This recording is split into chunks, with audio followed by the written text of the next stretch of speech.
Gulabbari railway फाटक पर लंबे समय से प्रस्तावित रेलवे ओवरब्रिज और रेलवे अंडरब्रिज निर्माण परियोजना तेजी से आगे बढ़ रही है। परियोजना के लिए आवश्यक बजट उपलब्ध होने के बाद निर्माण कार्य ने रफ्तार पकड़ ली है। रविवार को विधायक अनीता बघेल ने गुलाबबाड़ी रेलवे फाटक पर रेल लाइन के बीच वाले हिस्से में गर्डर लॉन्चिंग कार्य का विधिवत पूजा अर्चना और श्रीफल चढ़ाकर शुभारंभ किया। गर्डर लॉन्चिंग के साथ ही आरओबी निर्माण कार्य ने महत्वपूर्ण चरण में प्रवेश कर लिया। विधायक बघेल ने कहा कि पिछले 5 वर्षों में कांग्रेस शासन के दौरान इस महत्वपूर्ण परियोजना के लिए बजट उपलब्ध नहीं कराया गया, जिसके कारण ये काम आगे नहीं बढ़ सका। उन्होंने कहा कि प्रदेश में बीजेपी की सरकार बनने के बाद उनके प्रयासों से 3 ब्रिज परियोजना पर तेजी से काम शुरू हुआ और अब निर्माण कार्य पूरी गति के साथ आगे बढ़ेगा। उन्होंने कहा कि दिवाली के मौके पर क्षेत्रवासियों को आरओबी के निर्माण कार्य का पूर्ण होने के बाद सौगात दी जाएगी। रेलवे लाइन के बीच गार्डर रखने के दौरान सुरक्षा का विशेष ध्यान रखा गया।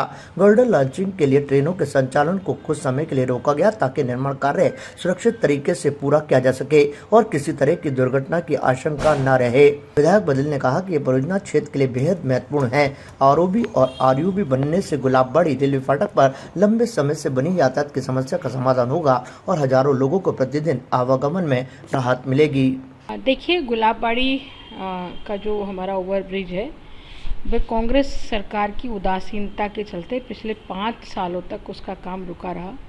हमारी नाका मदार की जनता बहुत परेशान थी कि ये रेलवे क्रॉसिंग का जो ओवरब्रिज प्रारंभ हुआ है वो कब पूर्ण होगा, पर कांग्रेस के कार्यकाल में अशोक गहलोत जी ने एक फूटी कौड़ी हमें गुलाबबाड़ी ब्रिज के लिए नहीं दी, जिसके कारण से इसका काम बंद हो गया। इसके अतिरिक्त कांग्रेस के सरकार में जो कलेक्टर महोदय थे, उन्होंने तो गुलाबबाड़ी से नाका मदार जाने वाले लोगों के लिए रास्ता ही बंद कर दिया था।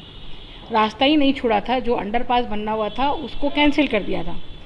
हमारे द्वारा जैसे ही भारतीय जनता पार्टी की सरकार बनी 2023 में 2 फरवरी 2024 को मैंने सीएस को पत्र लिखा और उसके बाद में कार्यवाही प्रारंभ हुई और लगातार उस समय से लेकर के आज तक लगातार हमारा ब्रिज निर्माणाधीन है और जो समय उसको लगना है निर्माण में, जो निर्धारित समय, सिर्फ वही उसके लिए समय लग रहा है।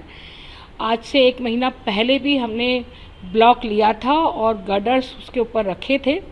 आज विशेष बात यह है कि आज जो गडर्स रखे गए वो ट्रैक के ऊपर के गडर्स हैं, है ना, लोहे के गडर्स हैं, वो ट्रैक के ऊपर रखे गए हैं। तो ट्रैक के ऊपर हमने 2 दिन का ब्लॉक लिया है, 8 बजे से 11 बजे तक का। तो आज 2 गडर्स रखे गए हैं, कल भी 2 गडर्स रखे जाएंगे 8 से 11 बजे तक। तो इस तरह से 4 गडर्स रखने के बाद में फिर उसकी सेटिंग होगी। सेटिंग होने के बाद में फिर उसके ऊपर रोड बन जाएगी। तो मदार के लोगों को और आसपास के जितने लोग वहाँ से गुजरते हैं उन सबको मैं भारतीय जनता पार्टी की तरफ से दीपावली पर एक बहुत बड़ी सौगात हम दे देंगे कि दीपावली पर ये ओवरब्रिज और अंडरपास दोनों ही प्रारंभ हो जाएंगे। तो गुलाबबाड़ी के लोग जो अंडरपास से मदार की तरफ जाना चाहते हैं वो अंडरपास से जा सकेंगे और पूरे शहर के लोग जो ओवरब्रिज से जाना चाहते हैं वो ओवरब्रिज से गुलाबबाड़ी की तरफ, नाका मदार की तरफ पहुंच सकते हैं। तो इस तरह से ये लगातार कार्य प्रारंभ है।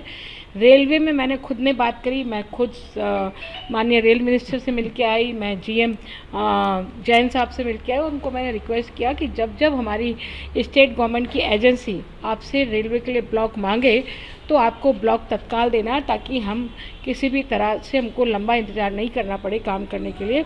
आज जो ब्लॉक मिला है उसमें लगभग, आज चूँकि संडे है, संडे को इस ट्रैक से निकलने वाली गाड़ियों की संख्या 100 से ऊपर होती है।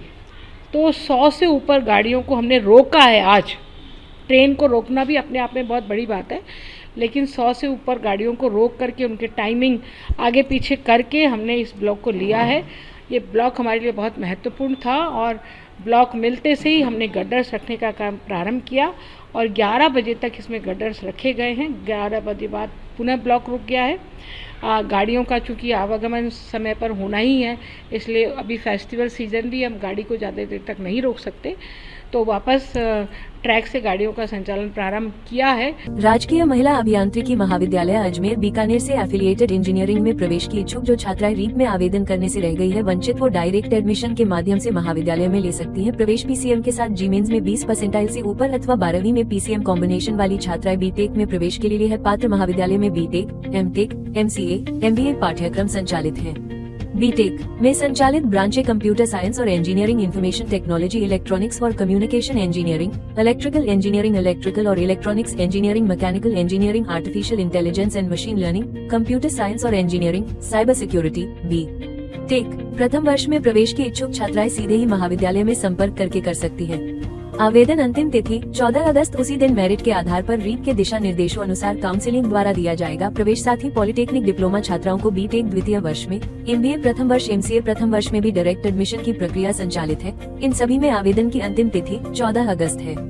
एक्सेलेंट प्लेसमेंट्स और internships TCS, Wipro, IBM, Infosys, Capgemini, Amdocs, Aditya Birla, Mahindra और Mahindra, Hitachi, Schneider Electric, Atlassian, Microsoft. Highest package 38.5 lakh per annum. आज ही करें आवेदन। राजकीय महिला अभियांत्रिकी महाविद्यालय अजमेर। ताजा खबरों के लिए देखते रहें सरेराह न्यूज। अपना फोन उठाएं और सब्सक्राइब करना ना भूलें।